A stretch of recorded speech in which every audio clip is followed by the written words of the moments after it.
pessoal! Continuando sobre a Segunda Guerra Mundial, nós estávamos falando sobre os kamikazes no último vídeo, e aí eu falei para vocês que a relação de piloto suicida com o que acontecia de fato com os kamikazes é uma coisa que merece, né, a nossa análise, uma pesquisa aprofundada, porque o que a gente percebe é que eles não tinham nenhuma vontade de morrer, né, por nenhuma situação. Logo, a gente não pode classificá-los como suicidas.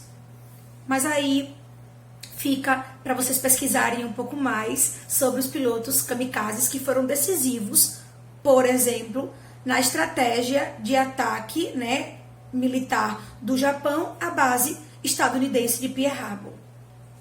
Continuando, e ainda no mesmo ano, no ano de 41, a Blitz alemã vai se estender ainda mais.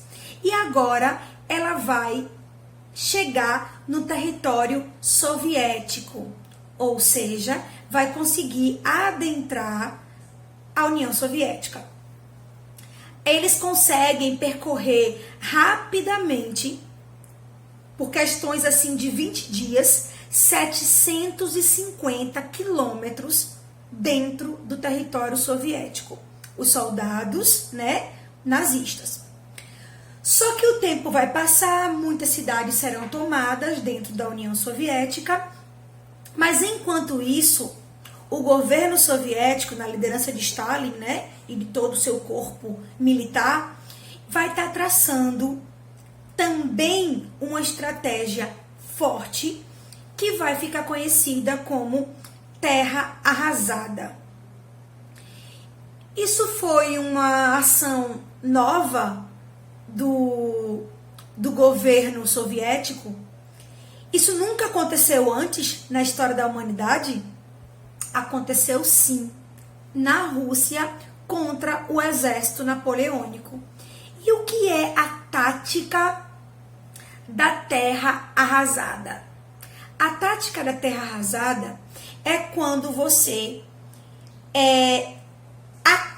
arrasa com o seu próprio território ou parte dele, na expectativa de que o inimigo, ao chegar, seja surpreendido pela falta de abrigo, de alimento, nesse caso de energia, de água.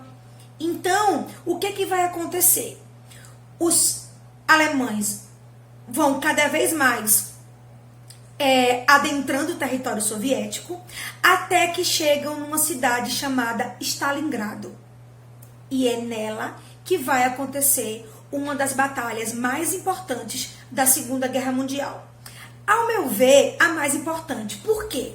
Porque vai ser a primeira derrota da Blitz alemã.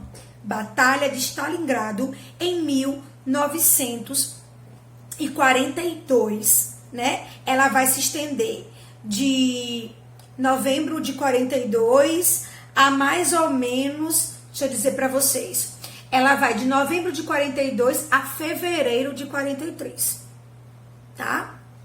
Mas lembrem que eles entraram na União Soviética desde 41, certo? Então, o que vai ser determinante na Batalha de Stalingrado? A tática da Terra Arrasada.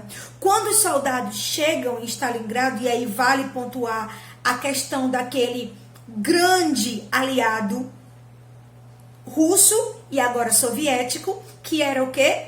O inverno, o frio. Ao chegar em Stalingrado, os soldados nazistas se deparam com a terra completamente arrasada. Faltava lugar para se abrigarem, faltava, óbvio, lugares para que eles pudessem também adquirir alimentos, e eles encontraram ruínas. Parecia que antes deles chegarem já tinha acontecido uma guerra ali. Mas era surpresa, era tática, era estratégia soviética. O que é que os soldados alemães encontraram? Eles foram, na verdade, surpreendidos pelos soldados soviéticos que saíram dos escombros e atacaram a Blitz alemã. É claro que, como nós já vimos, de novembro de 42 a abril de 43 foram meses de batalha em Stalingrado. Mas a vitória foi soviética.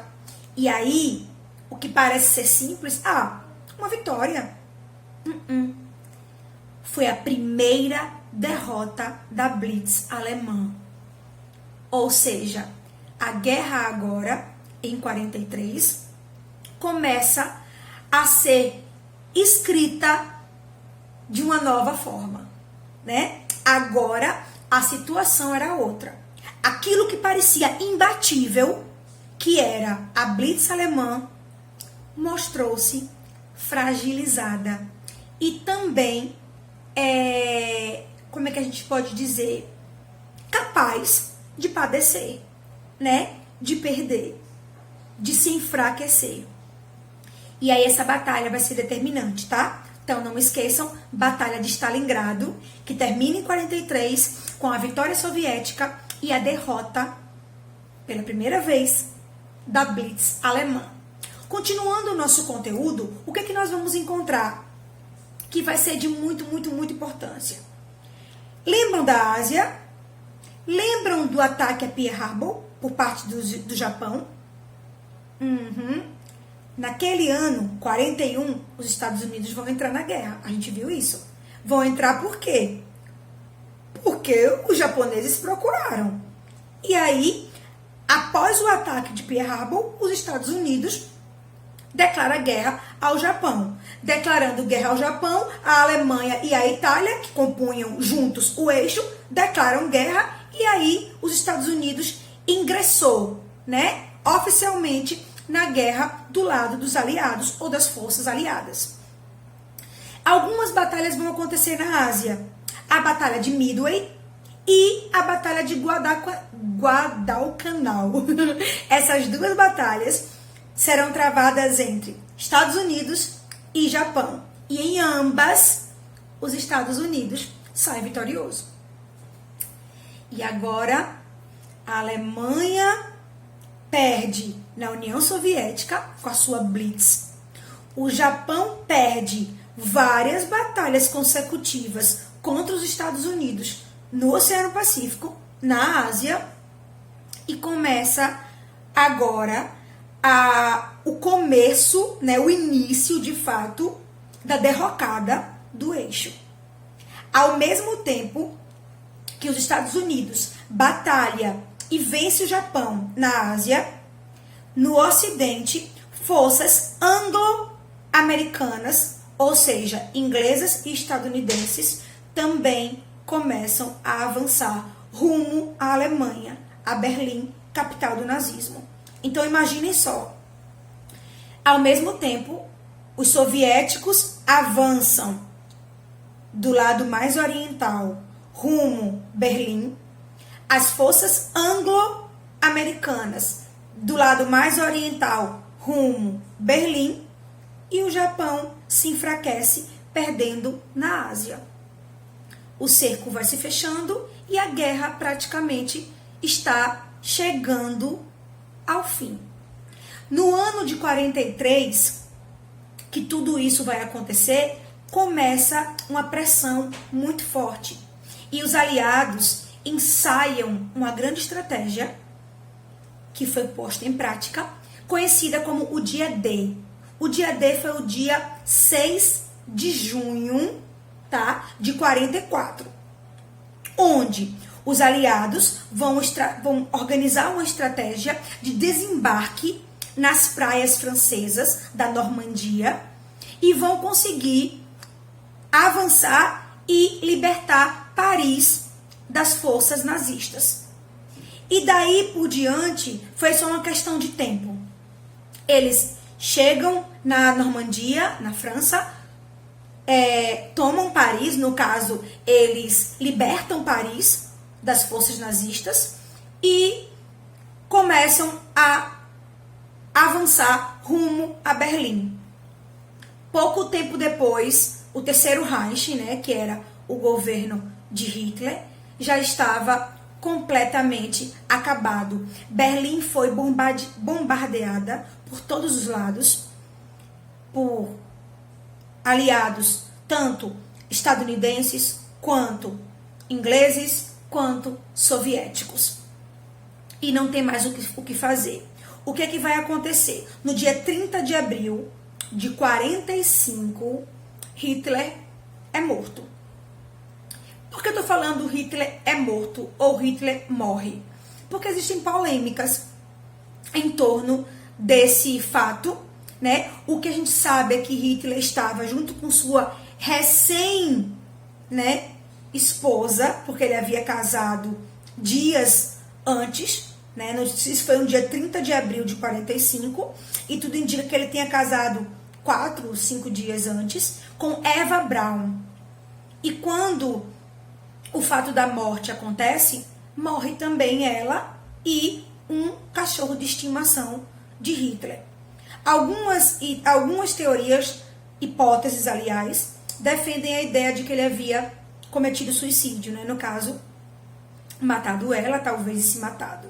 Existem outras hipóteses que eu considero até bem mais interessante, que é de que ele tenha dado uma ordem para que um soldado que fazia a sua proteção, né, sua segurança, matasse todos eles e se matasse antes de ser pego, assim que Berlim fosse tomada.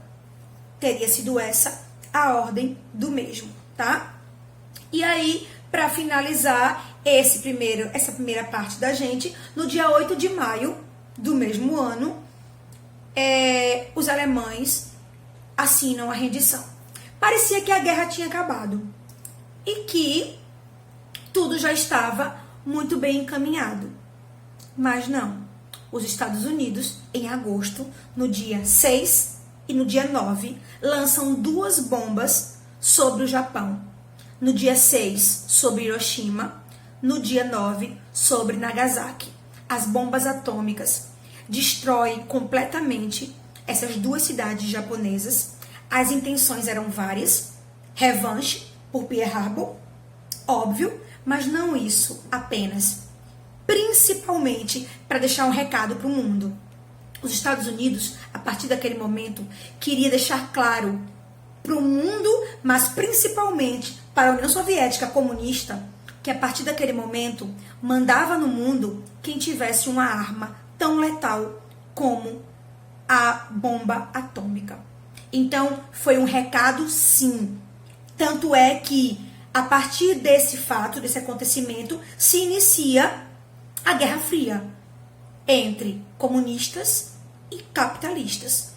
Então, a gente vai finalizar, né, a nossa aula por aqui. Eu vou fazer um vídeo para vocês depois, exclusivamente sobre o Holocausto, tá? Sobre a matança, o genocídio dentro da Alemanha nazista. Mas por hora a gente fica por aqui, deixando claro que a herança das 2 bombas atômicas sobre o Japão foram avassaladoras, tá?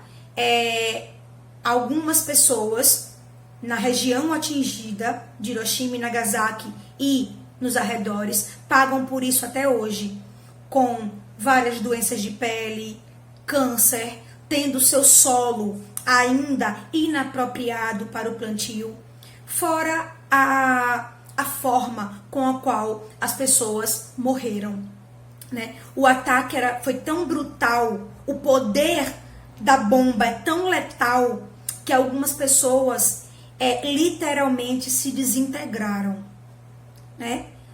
Ficaram apenas suas sombras pelas paredes, cabelos encontrados onde o corpo não existia mais. Então isso fica pra gente como um grande ensinamento. E no vídeo que eu vou gravar sobre o Holocausto, eu vou falar também um pouco mais sobre as bombas de Hiroshima e Nagasaki. Então, até mais, espero que tenham gostado. Até a próxima aula.